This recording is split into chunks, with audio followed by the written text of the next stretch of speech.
Comme chaque année, le Salon international de la lingerie automne-hiver ouvre ses portes pour accueillir les plus grands acteurs de la profession, soit 480 exposants issus de 37 pays différents.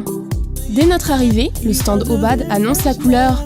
Images grand format et défilés privatisés nous montrent qu'au pays des petits bouts de tissu, la concurrence est rude. Pour débuter notre parcours, nous sommes plongés dans l'univers le plus couvrant, celui du collant, chaussettes et chaussons. Si pour les très classiques bas, portés avec ou sans jartelle, la tendance est aux couleurs sobres, les collants présentés ici lors du défilé Golden Lady sont préférés pailletés voire très flashy pour des filles libérées.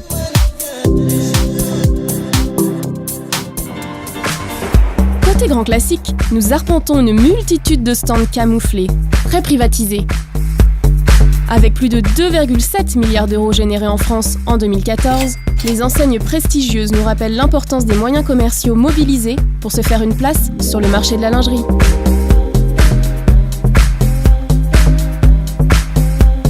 Côté homme, la tendance est flashy voire chargée.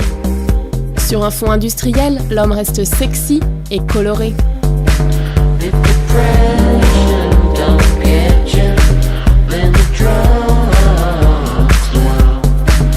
Après avoir parcouru tant d'allées, nous les avons enfin rencontrés. Ceux qui feront la mode de demain. Les jeunes créateurs pleins d'idées et d'originalité. Ma petite culotte, cette marque encore peu connue du grand public, nous dévoile une nouvelle collection. On retrouve leur dessous chic, Made in France, avec une touche de bonne humeur, des motifs frais et un grain de folie qui ont fait la réputation de cette enseigne grandissante. Quelques portants plus loin, nous rencontrons Paloma Casil, qui conserve sa ligne directrice, le noir et le blanc, sur fond de matière noble. Dentelle de Calais, soierie de Lyon et microfibre habillent le corps comme une seconde peau, dans un éternel raffinement.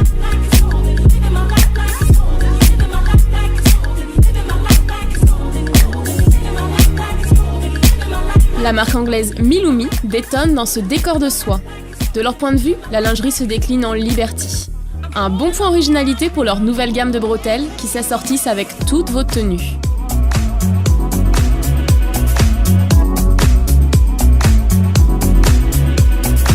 Puis nous sympathisons avec Maya Hansen qui réalise pour nous le croquis d'un de ses corsets. Comme elle a l'avantage de posséder une taille de guêpe, elle en profite pour être modèle de ses créations. Corsets colorés, baleines intégrées et broderies d'empiècements en dentelle, les pièces respectent les modèles anciens ou sont adaptées aux tendances plus actuelles. Ils sont entièrement réalisés à la main dans ses ateliers de Madrid. Comptez 4 heures minimum pour la réalisation d'une simple pièce. Sourire en prime.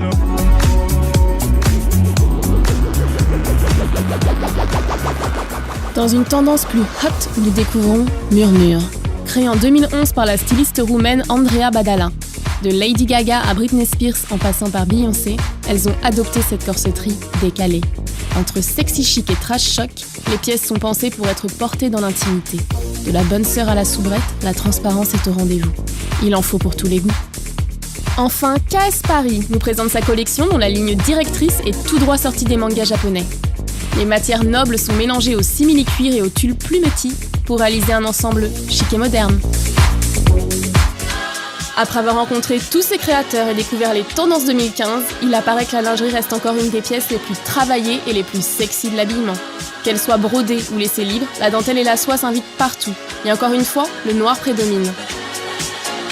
Point de chute de notre journée, le défilé des sélections Fashion Show Automne-Hiver 2015.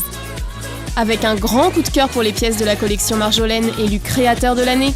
Mais ces pièces-là, on ne peut pas encore vous les dévoiler. À très vite pour la prochaine rencontre créateur.